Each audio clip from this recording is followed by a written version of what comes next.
Hi guys. A little bit, I just kind of raced up the stairs and this reasoning hit me. I said, I'm going in. Oh my gosh. So as I was coming home from an appointment, I recall one of my mentees, something that one of my mentees said, and it struck me and it hurt me in a deep place. I recall when my mentee said to me that she was returning to her husband, and her husband had beat her, mistreated her children. I mean, it was horrific, the things that he had done to her. And she just was determined, I'm going to go back and I'm going to behave. I'm going to go back and I'm going to make this thing right. If he just lets me come back, if I could just get back, if I get back, this thing will be fine. And I began to think about some of the contributing factors to the lack of self-esteem that a lot of women have. And I myself was guilty of this. And I thank God for his freedom in allowing me to learn self-love, self-worth, and purpose.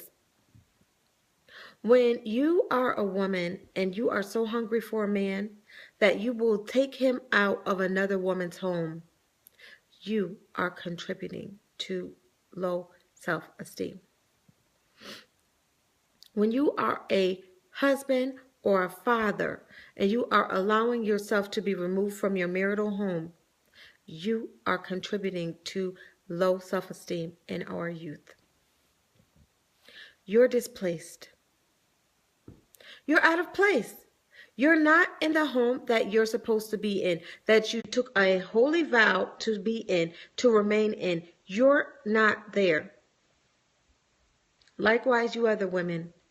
You come into a marital home and you lure and take out somebody's spouse, husband from out of their home. You are a contributing factor. Because when these little girls and these little boys are running around raising themselves, looking for mother and father figures and images, and the closest things that they can find are the people that pimps and hoes and stuff they see on TV and social media, you have contributed.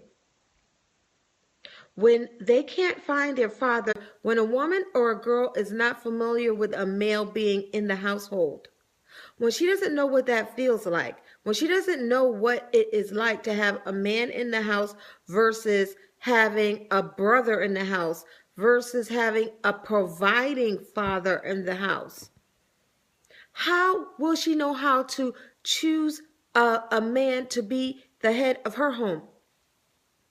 How? Aren't we supposed to be the teachers of the youth? So if we're supposed to teach the youth, so if you as a dad never took your daughter on a date, where you took her on a date and you said, no, you pay for nothing. If you never took her mother on a date and she's seen that and seen you take out your wallet to pay, if she did not see those things, you have contributed.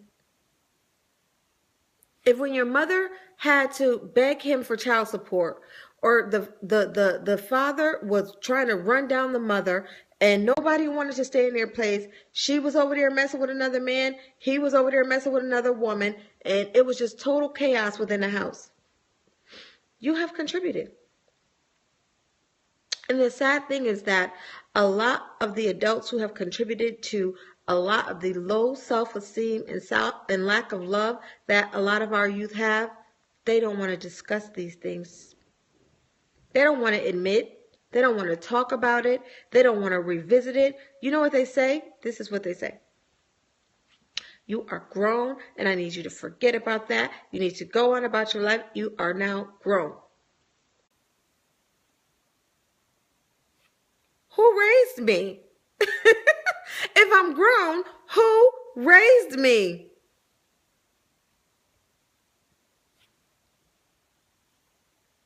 If they're grown, who raised them? Were you there? Or if while you were there, were you busy tearing down the other spouse that was in the home present?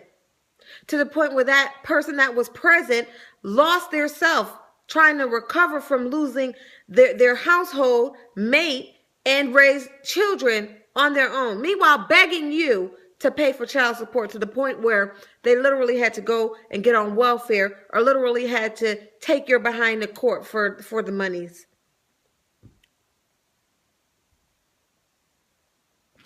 If this is you, you have contributed. So don't look at these girls out here and say, oh, you better have self. Oh, don't you love yourself? Oh, did you teach me that?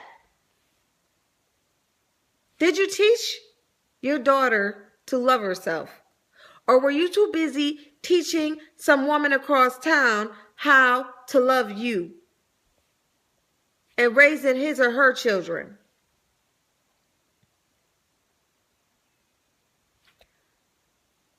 Justice. My God is a God of justice.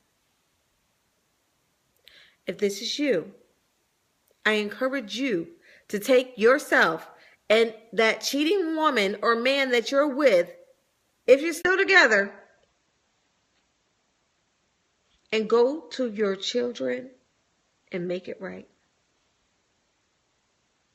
Accept the blame and tell them the things that you wanted to say that now you can't say because you don't have the credibility as a leader, as a role model. You lost it.